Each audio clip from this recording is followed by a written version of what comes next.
ನೀವೇನೇ ಹೇಳಿ ನಮ್ಮ ಜಗಣ ಯಾವಾಗ ನರಕಕ್ಕೆ ಬಂದಿದ್ದಾನೆ, ಸೊ ಅವಾಗಿಂದ ನರಕ ನಿವಾಸಿಗಳಿಗೆ ಒಂದು ರೀತಿಯಲ್ಲಿ ಶುಕ್ರ ದೇಶ ಅಂತಲೇ ಹೇಳ್ಬೋದು. ಯಾಕಂತಂದರೆ ಟಾಸ್ಕ್ ಬೇರೆ ಗೆದ್ದರು, ಆಮೇಲೆ ಟಾಸ್ಕ್ ಗೆದ್ದಾದಮೇಲೆ ಸೊ ಅವರಿಗೆ ಬೇಕಾದಂಥ ಊಟ ಬೇರೆ ಮಾಡಿಸ್ಕೊಂಡು ತಿನ್ನಬೇಕು ಅನ್ನೋದೊಂದು ಬಿಗ್ ಬಾಸ್ ಕಡೆಯಿಂದ ಆದೇಶ ಬೇರೆ ಬಂತು ಟಾಸ್ಕ್ ಗೆದ್ದಿದ್ದಾದಮೇಲೆ. ಅದಕ್ಕಿಂತ ಮುಖ್ಯವಾಗಿ ಜಗಣ ಬಂದಿದ್ದವರಿಗೆ ಸಿಕ್ಕಾಪಟ್ಟೆ ಒಂದು 100 ಆನೆ ಬಲ ಬಂದಂಗೆ ಆಗಿದೆ. ಯಾಕಂತಂದರೆ ಯಾರನ್ನು ಬೇಕಾದರೂ ಎದುರು ಹಾಕೊಳ್ಳೋವಂಥ ಆಸಾಮಿ. ಸೊ ಒಳ್ಳೆ ಎಂಟರ್ಟೈನ್ಮೆಂಟ್ ಬೇರೆ ಈ ವಾರದಿಂದ ಬೇರೆ ಕೊಡ್ತಿದ್ದಾನೆ. ಸೊ ಅದ್ರ ಬಗ್ಗೆ ಎಲ್ಲ ಮಾತಾಡ್ತೀನಿ. ಸೊ ನಿನ್ನೆ ಒಂದು ಎಪಿಸೋಡ್ ಬಗ್ಗೆ ರಿವ್ಯೂ ಅಂತ ಮಾಡ್ತಾ ಇದ್ದೀನಿ. ಈ video episode number 9 review. So ನಿನ್ನೆ ಒಂದು ಎಪಿಸೋಡ್ ಸ್ಟಾರ್ಟ್ ಆಗಿದ್ದು ವೀಕೆಂಡ್ ಅಂದರೆ super Sunday with Sudeep episode ಆಗಿದ್ದಾದಮೇಲೆ ಕ್ಯಾಪ್ಟನ್ ಹಂಸ ಅವರು ಮನೆಯವರ ಎದುರುಗಡೆಗೆ ಒಂದು ಕನ್ಫ್ಯೂಸ್ ಮಾಡ್ಕೊತಾರೆ. ಅಂದರೆ ಇಲ್ಲಿವರೆಗೂ ಏನೇನಾಗಿದೆ, ಸೊ ನಾನು ಹೇಗೆ ಒಂದು ಕ್ಯಾಪ್ಟನ್ ಆಯ್ಕೆ ಆಗಿದ್ದೀನಿ, ಸೊ ಎಲ್ಲದಕ್ಕೂ ಒಂದು ಸಾರಿ ಕೇಳ್ಕೊತ ಅಪಾಲಜಿ ಕೇಳ್ಕೊತ ಸೊ ಅದೊಂದು ಸ್ಪೀಚ್ ಕೊಡ್ತಿರ್ತಾರೆ. ಸೊ ಅಲ್ಲೇ ನಮ್ಮ ಲಾಯರ್ ಜಗಣ ರುಚಿಗೆ ಹೇಳ್ಬಿಡ್ತಾರೆ. ಸೊ ನಾಲಾಯ ಕ್ಯಾಪ್ಟನು ಹಾಗೆ ಹೀಗೆ ಅಡ್ಜಸ್ಟ್ಮೆಂಟ್ ಪಾಲಿಟಿಕ್ಸಿಂದ ಕ್ಯಾಪ್ಟನ್ ಆಗಿರೋದು ಅಂತೆಲ್ಲನೂ ಸ್ವಲ್ಪ ಅಗ್ರೆಸಿವ್ ಆಗಿ ಮಾತಾಡ್ತಾರೆ ರಾತ್ರಿ ನೈಟಲ್ಲಿ. ಸೊ ಅವ್ರಿಗೊಂದು ಬೇಜಾರಿತ್ತು ಏನಂತಂದರೆ ನನ್ನನ್ನು ತಂದುಬಿಟ್ಟು ನರಕಕ್ಕೆ ಹಾಕ್ಬಿಟ್ರಲ್ಲ ಅನ್ನೋದೊಂದು ಬೇಜಾರು. ಜೊತೆಗೆ ಅವ್ರು ತುಂಬ ಓವರ್ ಕಾನ್ಫಿಡೆನ್ಸ್ ಆಗಿದ್ದರು. ಹೆಂಗಿದ್ರು ಹಂಸ ಅವರು ನನ್ನ ವಿರುದ್ಧವಾಗಿ ಹೋಗೋದಿಲ್ಲ ಅನ್ನೋದೊಂದು. ಆ್ಯಂಡ್ ಇವ್ರಿಗೆ ನಾನು ಪಕ್ಕ ಬ್ರೈನ್ ವಾಶ್ ಮಾಡಿ ನಾನೇ ಕ್ಯಾಪ್ಟನ್ಸಿ ಅನ್ನೋ ಒಂದು ಇದನ್ನು ನಡೆಸ್ಬೋದು ಅಂತ ಒಂದು ಇದರಲ್ಲಿದ್ದರು. ಬಟ್ ಅದೆಲ್ಲ ಉಲ್ಟಾ ಹೊಡಿತಲ್ಲ, ಸೊ ಅವರಿಗೆ ಅದೊಂದು ಬೇಜಾರಿತ್ತು. ಸೊ ಅದು ಯಾವಾಗ super Sunday with Sudeep episode ಮುಗೀತು, ಸೊ ಅದಾದಮೇಲೆ ಈ ಒಂದು ಡಿಸ್ಕಷನಲ್ಲಿ ಅವರು ಅದನ್ನೆಲ್ಲ ಹೇಳ್ಬಿಟ್ರು. ಸೊ ಅಷ್ಟೊತ್ತಿಗೆ ನರಕ ನಿವಾಸಿಗಳ ಒಂದು ಡಿಸ್ಕಷನ್ ಸ್ಟಾರ್ಟ್ ಆಗಿಬಿಡುತ್ತೆ. ಅಲ್ಲಿ ರಂಜಿತ್ ಅವ್ರ ಬಗ್ಗೆ ಅಂದರೆ ಅಟ್ಲೀಸ್ಟ್ ರಂಜಿತ್ ಹೇಳ್ಬೋದಾಗಿತ್ತು ನಾನು ಹೋಗೋದಿಲ್ಲ ಅಂತ. ಯಾಕಂದರೆ ಇವ್ರದ್ದು ಮೊದಲೇ ಪ್ಲ್ಯಾನ್ ಆಗಿರುತ್ತಲ್ಲ, ಕ್ಯಾಪ್ಟನ್ಸಿ ಮಾಡೋ ಟೈಮಲ್ಲಿ ಒಂದು ಪ್ಲ್ಯಾನ್ ಮಾಡ್ಕೊಂಡೇ ಹಂಸ ಅವ್ರಿಗೆ ಕ್ಯಾಪ್ಟನ್ ಮಾಡಿಕೊಡ್ತಾರೆ. ಅಂದರೆ ರಂಜಿತ್ಗೆ ಯಾರೂ ಡಿಸ್ಟರ್ಬ್ ಮಾಡಲ್ಲ ಅಲ್ಲಿ. ಸೊ ಈ ರೀತಿಯ ಒಂದು ಪಾಲಿಟಿಕ್ಸ್ ಗೇಮ್ ಮಾಡಿ ಹಂಸ ಅವ್ರಿಗೆ ಇವ್ರ ಪರವಾಗಿರೋ ಡಿಸಿಷನ್ ತೊಗೊತಾರೆ ಹಂಸ ಅವರು ಅಂತ ಇವರು ಹಂಸ ಅವ್ರನ್ನ ಕ್ಯಾಪ್ಟನ್ ಮಾಡಿದ್ರು. ಬಟ್ ಹಂಸ ಅವ್ರು ಉಲ್ಟಾ ಹೊಡೆದಿದ್ದಾದ್ಮೇಲೆ ಅಟ್ಲೀಸ್ಟ್ ರಂಜಿತ್ ಆದರೂ ಹೇಳ್ಬೋದಿತ್ತು ನಾನು ಇವ್ರು ಬರೋವರೆಗೂ ಎಲ್ಲರೂ ಸ್ವರ್ಗಕ್ಕೆ ಕರೆದ್ರೆ ಮಾತ್ರ ನಾನು ಬರ್ತೀನಿ, ಇಲ್ಲಾಂದ್ರೆ ಬರಬಾರ್ದು, ಹೋಗಲ್ಲ ಅಂತ ಹೇಳಬೇಕಿತ್ತಂತೆ ಇವ್ರ ಪ್ರಕಾರ, ಸುರೇಶ್ ಪ್ರಕಾರ ಮುಖ್ಯವಾಗಿ. ಸೊ ಅಲ್ಲಿ ಸುದೀಪ್ ಸರ್ ಹೇಳಿದ್ದಾದ್ಮೇಲೆ ಏನು ಮಾಡೋಕ್ಕಾಗುತ್ತೆ ಅಂತ ಮೋಕ್ಷಿತಾ ಪೈ ಅವರು ಕೂಡ ಹೇಳಿದ್ರು. ಸೊ ಅವ್ರ ಮಾತಿಗೆ ಹೆಂಗೆ ಎದುರು ಇದು ಮಾಡೋಕ್ಕಾಗುತ್ತೆ ಅಂತ. ಸೊ ಅಲ್ಲಿ ಸೊ ರಂಜಿತ್ ಕೂಡ ಅಲ್ಲಿ ಸ್ವರ್ಗದಲ್ಲೂ ಅದೇ ಹೇಳಿದರು. ಸೊ ಅಣ್ಣನೇ ಹೇಳಿದ ಮೇಲೆ ಯಾರೇನು ಮಾಡೋಕ್ಕಾಗುತ್ತೆ, ನೀವು ಯಾಕೆ ತಲೆ ಕೆಡಿಸ್ಕೊಂತೀರಾ ಅಂತ ಇವ್ರಿಗೆ ಹೇಳ್ತಾಯಿದ್ರು, ಯಾರಿಗೆ ಹಂಸ ಅವ್ರಿಗೆ. ಸೊ ಬಟ್ ನಮ್ಮ ಗೋಲ್ಡ್ ಸುರೇಶ್ ಫುಲ್ ರೊಚ್ಚಿಗೆದ್ಬಿಟ್ಟಿದ್ರು. ಸೊ ಅದೇನೋ ಅಂತಾರಲ್ಲ ಗೋಮುಖ ವ್ಯಾಘ್ರ ಹಾಗೆ ಹೀಗೆ ಅಂತೆಲ್ಲ ಮಾತಾಡ್ತಾಯಿದ್ರು. ಆ್ಯಂಡ್ ಜಗ್ಗೇಶ್ ಆ್ಯಂಡ್ ಸುರೇಶ್ ಕೂಡ ಮಾತಾಡ್ತಾಯಿದ್ರು, ಹೆಂಗಿದ್ರು ಪಕ್ಕ ಹಾಕ್ಕೊಂಡು ಕ್ಯಾಪ್ಟನ್ ಗುಮ್ಲೇಬೇಕು ಅನ್ನೋ ರೀತಿಯಲ್ಲಿ. ಸೊ ಅದೊಂದು ಇಬ್ಬರು ಯಾಕೋ ಫುಲ್ ರೊಚ್ಚಿಗೆದ್ದಿದ್ದಾರೆ ಕ್ಯಾಪ್ಟನ್ ಮೇಲೆ. ಅವತ್ತು ರಾತ್ರಿ ರೊಚ್ಚಿಗೆದ್ದಿದ್ರು. ಸೊ ಇದೆಲ್ಲ ಆಗೋಷ್ಟೊತ್ತಿಗೆ ಭವ್ಯ ಮತ್ತು ಉಗ್ರ ಮಂಜು ಡಿಸ್ಕಷನ್ ಮಾಡ್ತಿರ್ತಾರೆ ಬಾತ್ರೂಮಲ್ಲಿ ಯಮುನಾ ಅವ್ರ ಬಗ್ಗೆ. ಏನಂತಂದರೆ ಹೋಗಿದ್ದು ಒಂದು ಸ್ವಲ್ಪ ಏನೋ ಇದು ಆಗ್ತಿದೆ, ಬೇಜಾರಾಗ್ತಿದೆ ಅಂತೆಲ್ಲ ಹೇಳ್ತಾಯಿದ್ರು. ಬಟ್ ಅವರೆಲ್ಲ ಸ್ಟ್ರೇಟ್ ಫಾರ್ವರ್ಡ್ ಆಗಿದ್ದರು, ಬಟ್ ಆ್ಯಕ್ಟಿವ್ ಆಗಿದ್ದರು ಅಂತ ಭವ್ಯ ಅವರು ಕೂಡ ಹೇಳ್ತಾಯಿದ್ರು. ಏನೂ ಮಾಡೋಕ್ಕಾಗಲ್ಲ, ಹೋದ್ಮೇಲೆಲ್ಲನೂ ಅಷ್ಟೇ, ಏನು ಮಾಡೋಕ್ಕಾಗುತ್ತೆ. ಆ್ಯಂಡ್ ಇದಾದಮೇಲೆ ನಡೆದಿದ್ದಂಥದ್ದು ಜಗಣ ಅವ್ರದ್ದು ಟ್ಯಾಬ್ಲೆಟ್ ವಿಚಾರ. ಆಲ್ರೆಡಿ ನಾನು ನಿನ್ನೆ ಒಂದು ಪ್ರೋಮೋ ವಿಡಿಯೋದಲ್ಲಿ ಹೇಳಿದ್ದೆ ನಾನು ಯಾವ ಮಟ್ಟಕ್ಕೆ ಆ ಮನುಷ್ಯ ಕಾಟ ಕೊಡ್ತಾನೆ ಅಂತ. ಅದು ಆ್ಯಕ್ಚುಲಿ ಡಿಸ್ಕಷನ್ ಮಾಡಿಬಿಟ್ಟೇ ಮಾಡಿರೋದವ್ರು. ಅಂದರೆ ಒಟ್ಟಿನಲ್ಲಿ ಬಾಧೆ ಕೊಡಬೇಕು, ಅಂದರೆ ಕ್ಯಾಪ್ಟನ್ಗೆ ಬಾಧೆ ಕೊಡಬೇಕು ಅನ್ನೋ ಒಂದು ವಿಚಾರ ಇಟ್ಕೊಂಡು ಜಗಣನೇ ಶುರು ಮಾಡಿದ್ದಲ್ಲಿ ನಾನು ನಿನ್ನೆ ಪ್ರೋಮೋದಲ್ಲಿ ಯಾರು ಇವ್ರು ಹಾಕ್ಕೊಟ್ರು ಅಂತ ಅಂದ್ಕೊಂಡಿದ್ದೆ, ಯಾರು ಗೋಲ್ಡ್ ಸುರೇಶ್. ಬಟ್ ಅದು ಫಸ್ಟ್ ಸ್ಟಾರ್ಟ್ ಮಾಡಿದ್ದಾನೆ ಜಗಣನೇ, ಹಿಂಗೆ ಬಾಧೆ ಕೊಟ್ಬಿಡೋಣ ಅವ್ರಿಗೆ ಟ್ಯಾಬ್ಲೆಟ್ ಬಗ್ಗೆ ಅಂತ ಡಿಸ್ಕಷನ್ ಮಾಡಿದ್ದು ಗೋಲ್ಡ್ ಸುರೇಶ್ ಬಗ್ಗೆ. ಟ್ಯಾಬ್ಲೆಟ್ ಬೇಕಿದ್ರೆ ನೀವು ಬಿಗ್ ಬಾಸ್ ಕೇಳ್ಕೊಳ್ಳಿ ಅಂತಾರೆ, ಅವ್ರೇನು ಮಾಡ್ತಾರೆ ಕ್ಯಾಪ್ಟನ್ ಆಗಿ ಅಂತಂದರೆ. ಬಟ್ ಇಲ್ಲ, ಅವರೇ ಕೊಡಬೇಕು, ಇವಾಗ ಅವರೇ ತಾನೇ ಕ್ಯಾಪ್ಟನ್ನು ಅಂತ ಜಗಣ ಶುರು ಹಚ್ಕೊಂಡ. ಅಲ್ಲಿ ಹಾಗೆ ಟ್ಯಾಬ್ಲೆಟ್ ಕೊಡೋಂಗಿದ್ರೆ ಕೊಡಿ, ಇಲ್ಲಾಂದರೆ ರಿಸೈನ್ ಮಾಡಿ ಹೋಗಬೇಕು ಹಂಗೆ ಹಿಂಗೆ ಅಂತಿಲ್ಲ, ನನ್ನೇ ಅವ್ನು ನೀನು ಹೋಗು ಅಂತ ಹೇಳೋಕ್ಕೆ ಅಂತೆಲ್ಲನೂ ಬಂತು. ಅದು ಇವ್ರ ಬಾಯಿಯಿಂದ, ಯಾರು ಹಂಸ ಅವ್ರ ಬಾಯಿಯಿಂದ. ಸೊ ಅದೆಲ್ಲ ಸ್ವಲ್ಪ ಹತ್ತಿರಕ್ಕೆ ಹೋಯ್ತು ಅಂತ ನನಗನ್ಸುತ್ತೆ.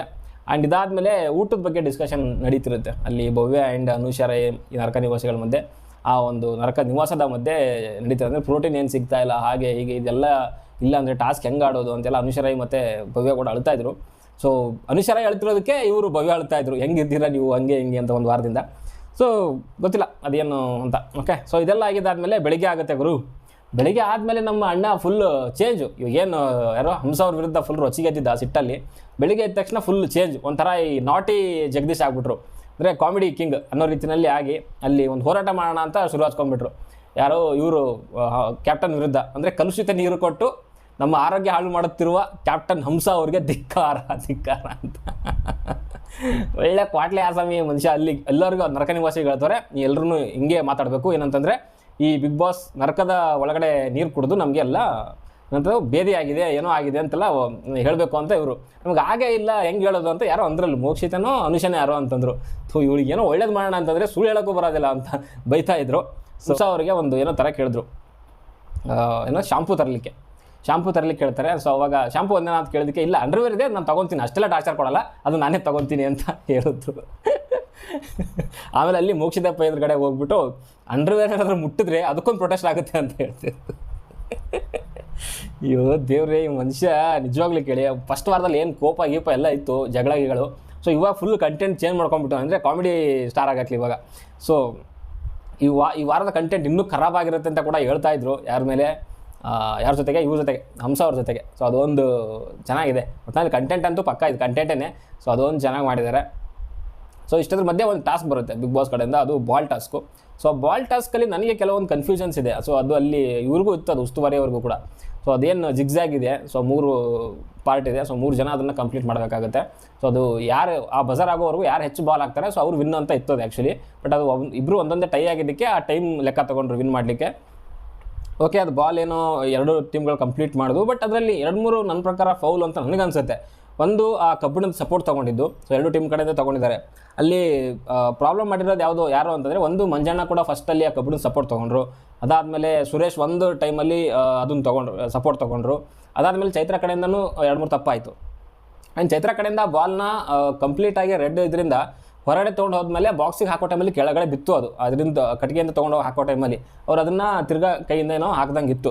ಬಟ್ ಅದು ಈ ಉಸ್ತುವಾರಿ ಹೇಳೋ ಪ್ರಕಾರ ಅದು ಕರೆಕ್ಟ್ ಅಂತ ಹೇಳಿದ್ರು. ಫಸ್ಟ್ ಕನ್ಫ್ಯೂಷನ್ ಆಗಿದ್ರು ಉಸ್ತುವಾರಿ ಜಗದೀಶ್ ಆ್ಯಂಡ್ ಧನ್ರಾಜ್ ಆಲ್ರೆಡಿ 2ನೇ ಒಂದು ಟಾಸ್ಕ್ನ ಉಸ್ತುವಾರಿ ಮಾಡ್ತಿದ್ದಾರೆ. ಬಟ್ ಇವಾಗಲೂ ಕೂಡ ಕನ್ಫ್ಯೂಷನಲ್ಲೇ ಇದ್ದಾರೆ. ಸೊ ಅದು ಮೇ ಬಿ ಬಿಗ್ ಬಾಸ್ ಅವ್ರು ಕ್ಲಾರಿಫೈ ಮಾಡಬೇಕಾ ಅಥವಾ ಏನು ಅಂತ ಗೊತ್ತಿಲ್ಲ. ಬಟ್ನಲ್ಲಿ ಅದು ರಿಸಲ್ಟ್ ಅಂತೂ ಕೊಟ್ಟರಲ್ಲ, ನೋಡಿದ್ರಿ ನೀವೇನೆ.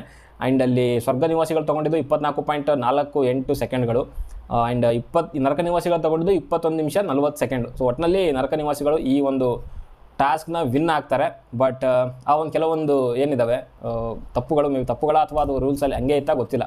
ಒಂದು ಕಬ್ಬಿಣ ಜೊತೆ ಸಪೋರ್ಟ್ ತೊಗೊಂಡಿರೋದು, ಜೊತೆಗೆ ಬಾಲ್ ಕೆಳಗಡೆ ಬಿದ್ದಾದಮೇಲೆ ಅದನ್ನು ಸ್ಟಾರ್ಟಿಂಗ್ ಪಾಯಿಂಟ್ ಯಾವುದು ಅಂತ. ಸೊ ಇವಾಗ 3 ಕಂಪಾರ್ಟ್ಮೆಂಟ್ ಇದ್ದಾವೆ ಅಲ್ಲಿ ಜಿಗ್ಜಾಗ್ದು ಒಂದು ಕಟ್ಟಿಗೆಗಳು ಇಟ್ಟಿದ್ದಾರೆ ಅಂತಂದರೆ, ಇವಾಗ ಎರಡನೇ ಒಂದು ಇದು ಸ್ಪರ್ಧಿ ಕೆಳಗಡೆ ಬೀಳ್ಸಿದ್ರೆ ಅದನ್ನ ಎರಡನೇ ಒಂದು ಹಲಿಗೆಯಿಂದನೇ ತೊಗೊಂಡು ಹೋಗ್ಬೇಕಾ ಅಥವಾ ಮತ್ತೆ ಸ್ಟಾರ್ಟಿಂಗಲ್ಲಿ ಯಾರು ನಿಂತ್ಕೊಂಡಿದ್ದಾನೆ ಅಲ್ಲಿಂದ ತೊಗೊಂಡು ಹೋಗ್ಬೇಕಾ ಅನ್ನೋದು ಒಂದು ಕನ್ಫ್ಯೂಷನ್ ಇತ್ತು ಅವ್ರಿಗೆ. ಸೊ ಬಟ್ ಅಲ್ಲಿ ರೂಲ್ ಬುಕ್ಕಲ್ಲಿ ಬರೆದಿರೋವಂಥದ್ದು ಎಲ್ಲಿ ಬೀಳುತ್ತೆ ಸೊ ಅಲ್ಲಿಂದನೇ ತೊಗೊಂಡು ಹೋಗಬೇಕು ಅಂತ ಅದು ಹೇಳಿದ್ರು. ಬಟ್ ಅದು ಕೊನೆಯಲ್ಲಿ ಚೈತ್ರ ಮಾಡಿದ್ದು ಏನು ಅನ್ನೋದು ಕೂಡ ಒಂದು ಡೌಟಲ್ಲಿ ನನಗಂತೂ ಇದೆ. ಮೇ ಬಿ ಇದ್ರ ಬಗ್ಗೆ ಡಿಸ್ಕಷನ್ ಆಗುತ್ತೆ ಅಂತ ಅನ್ಕೊತೀನಿ ನಾನು. ಯಾವಾಗ ಅಂತಂದರೆ ವೀಕೆಂಡಲ್ಲಿ, ಓಕೆ, ಪಂಚಾಯತಿನಲ್ಲಿ ಆಗಬಹುದು. ಬಟ್ ಬಿಗ್ ಬಾಸ್ ಅಂತೂ ಅದು ಉಸ್ತುವಾರಿ ಅವ್ರು ಏನು ಹೇಳ್ತಾರೆ ಸೊ ಅದ್ರ ಮೇಲೆ ನಿಂತ್ಕೊತಾರೆ. ಅದು ಮಾತ್ರ ಸತ್ಯ. ಯಾಕಂದರೆ ಬೇರೆ ನಾವು ಸೀಸನಲ್ಲಿ ನೋಡಿದ್ರು ಕೂಡ ಉಸ್ತುವಾರಿ ಅದು ಫೌಲ್ ಆಗಲಿ ಏನೇ ಆಗಿದ್ರು ಕೂಡ ಅದು ರಾಂಗ್ ಇದ್ರೂ ಕೂಡ ಉಸ್ತುವಾರಿನೇ ಡಿಸಿಷನ್ ತೊಗೊಬೇಕು. ರೂಲ್ ಬುಕ್ ಕೊಟ್ಟಿದ್ದಾರೆ, ಉಸ್ತುವಾರಿ ಇದ್ದಾರೆ, ಅದನ್ನು ಅವರೇನೇ ಕ್ಲಾರಿಫೈ ಮಾಡ್ಕೊಬೇಕು. ಅಲ್ಲಿ ಸ್ವಲ್ಪ ಕಿರ್ಚಾಟ ಅದು ಆಯಿತು. ಆ್ಯಂಡ್ ಮಾನಸ ಆ್ಯಂಡ್ ಶಿಶಿರ್ ಅದು ಯಾಕಪ್ಪ ಅಷ್ಟು ಕಿರಿಸ್ತಾರೋ ಅರ್ಥ ಆಗ್ತಿಲ್ಲ ನನಗೆ. ಅದರಲ್ಲೂ ಶಿಶಿರ್ ಅಂತೂ ಸುಮ್ಮನೆ ಕೆಲವು ಟೈಮಲ್ಲಿ ಅನ್ವಾಂಟೆಡಾಗಿ ಕಿರಿಸ್ತಾ ಇರ್ತಾರೆ ಮನುಷ್ಯ, ಏನೋ ಗೊತ್ತಿಲ್ಲ. ಇಲ್ಲಿ ಸುದೀಪ್ ಸರ್ ಏನಾದರೂ ಲಾಸ್ಟ್ ವೀಕಲ್ಲಿ ಏನಾದರೂ ಹೇಳಿದ್ರಲ್ಲ, ಯಾರು ಕಾಣಿಸ್ತಾ ಇಲ್ಲ ಸ್ಕ್ರೀನ್ ಸ್ಪೇಸು ಅಂತ. ಸೊ ಅದಕ್ಕೋಸ್ಕರ ಆ ಮಟ್ಟಕ್ಕೆ ಸ್ಪೇಸ್ ತೊಗೊಳ್ಳಿಕ್ಕೆ ಆ ರೇಂಜಿಗೆ ಕಿರಿಸಿದ್ರೆ ಏನೋ ಗೊತ್ತಿಲ್ಲ.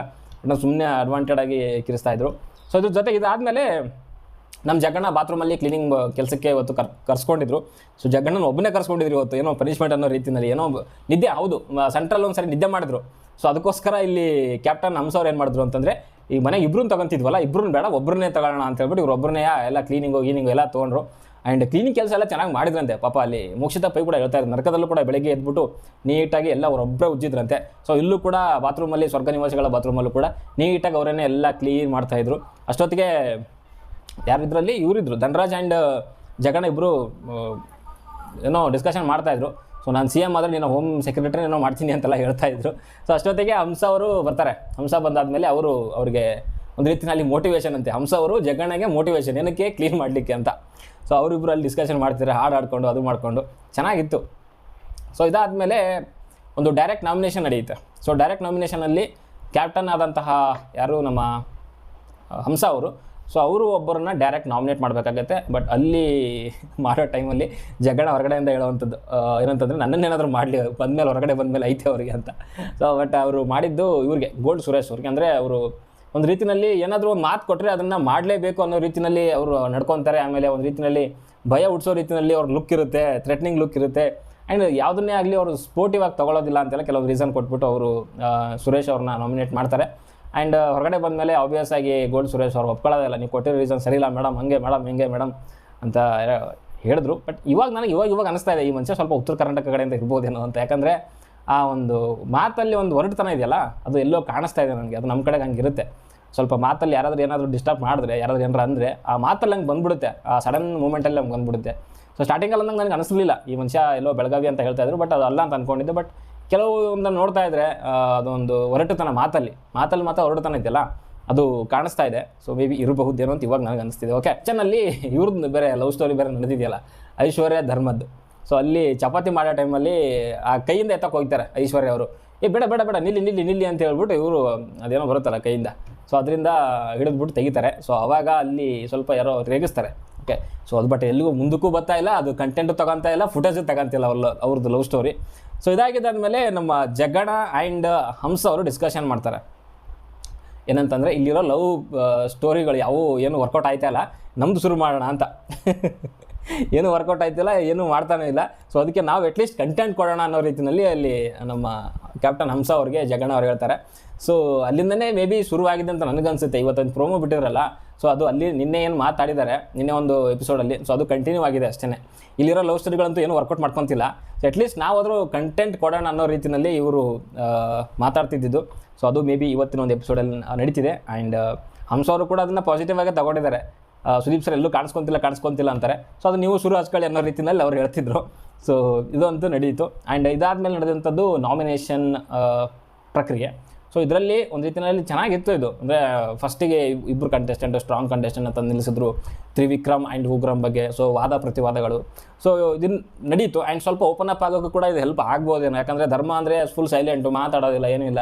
ಅಟ್ಲೀಸ್ಟ್ ಆ ಮನುಷ್ಯ ಅಂಥವ್ರು ಸ್ವಲ್ಪ ಎಲ್ಲ ಓಪನ್ ಅಪ್ ಆಗ್ಬೋದು ಅಂತ ನನಗನ್ಸುತ್ತೆ. ಸೊ ಅದಕ್ಕೋಸ್ಕರ ಇದೊಂದು ಒಳ್ಳೆ ನಾಮಿನೇಷನ್ ಅಂತ ನನಗನ್ಸುತ್ತೆ. And open nomination. ಸೊ ಇಲ್ಲಿ ತ್ರಿವಿಕ್ರಮ್ ಆ್ಯಂಡ್ ಉಗ್ರಮ್. ಸೊ ತ್ರಿವಿಕ್ರಮ್ಗೆ ನಾಮಿನೇಟ್ ಆಗ್ತಾರೆ ಎಲಿಮಿನೇಷನ್ಗೆ. ಸೊ ಇದು ನನ್ನ ಪ್ರಕಾರ ಓಕೆ, ಗುಡ್ ಡಿಸಿಷನ್ ಅಂತ ನಂಗೆ ಅನ್ಸುತ್ತೆ. ಯಾಕಂದರೆ ತ್ರಿವಿಕ್ರಮ್ ಎಲ್ಲೋ ಸ್ವಲ್ಪ ಕಂಪೋಸ್ಡ್ ಆಗಿದ್ದಾರೆ. ಅಂದರೆ ಸ್ವಲ್ಪ ಎಲ್ಲೋ ಕೆಲವು ಕಡೆಗೂ ಕೂಡ ಅಂಥ ಒಂದು ಓಪನ್ ಅಪ್ ಆಗಿ ಡಿಸಿಷನ್ಗಳನ್ನ ತೊಗೊಳ್ಳಲ್ಲ.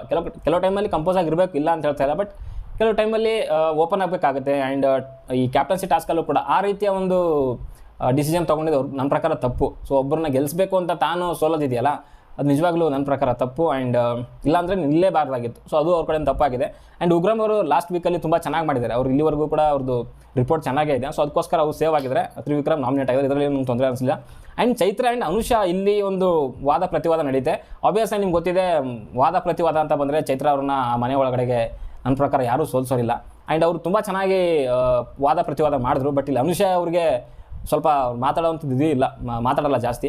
ಸೊ ಅದಕ್ಕೋಸ್ಕರ ಅವರು ಅಟ್ಲೀಸ್ಟ್ ಟ್ರೈ ಮಾಡಿದ್ರು. ಬಟ್ ಫೈನಲಿ ಅನುಷಾ ಅವ್ರನ್ನೇ ನಾಮಿನೇಟ್ ಆಗ್ತಾರೆ. ಓಕೆ, ಮೇ ಬಿ ನನಗಿದು ಎರಡರಲ್ಲಿ ಚೈತ್ರ ಆ್ಯಂಡ್ ಅನುಷಾ ತೊಗೊಂಡ್ರೆ ಇಬ್ಬರು ಈಕ್ವಲ್ ಆಗಿದ್ದಾರೆ. ಯಾಕಂದರೆ ಅನುಷಾ ಕೂಡ ಕೆಲವು ಕಡೆಗೆ ಎಂಟರ್ಟೈನ್ ಮಾಡ್ತಾರೆ ಆ್ಯಂಡ್ ಮಾತಾಡ್ತಾರೆ. ಬಟ್ ಕೆಲವು ಟೈಮಲ್ಲಿ ಅದೊಂದಿದೆ, ಊಟ ಸಿಕ್ಕಿಲ್ಲ ಅಂತ ಹೇಳ್ಬಿಟ್ಟು. ಅದು ಬಿಟ್ಟರೆ ಇಬ್ಬರು ಸೇಮ್ ಇದ್ದರು, ಯಾರು ಇದು ಆಗಿದ್ರು ತೊಂದರೆ ಇಲ್ಲ ನನಗೆ.